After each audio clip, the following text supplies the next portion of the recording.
థాయిలాండ్లో జరిగే వినూత్న వేడుకే monkey buffet festival.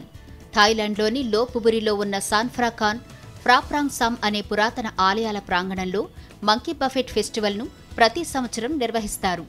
దాదాపుగా 3000కు పైగా కోతులు ఈ పరిసరాల్లో జీవిస్తున్నాయి. నవంబర్ చివరి వారంలో దీన్ని జరుపుకుంటారు. ఈ ఫెస్టులో భాగంగా స్థానిక ప్రజలు రకరకాల తాజా పండ్లను, కూరగాయలను కోతులకు ఆహారంగా పెడతారు. ఇలా చేయడం వల్ల సకల శుభాలతో పాటు ఐశ్వర్యం సిద్ధిస్తుందని అక్కడి ప్రజలు విశ్వసిస్తారు. 26 సంవత్సరాల నుంచి మంకీ బఫెట్ ఫెస్టివల్ను ప్రతి ఏటా ఘనంగా నిర్వహిస్తున్నారు. ప్రస్తుతం ఈ ఆలయాల ప్రాంగణంలో వేలాది కోతులు నివసిస్తున్నాయి.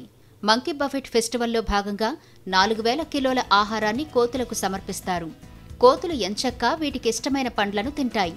కొన్ని కోతులు కూల్ డ్రింక్స్, జ్యూస్లను తాగుతుంటాయి. పిల్లలు, పెద్దలు వాటిని చూస్తూ సరదాగా గడుపుతారు.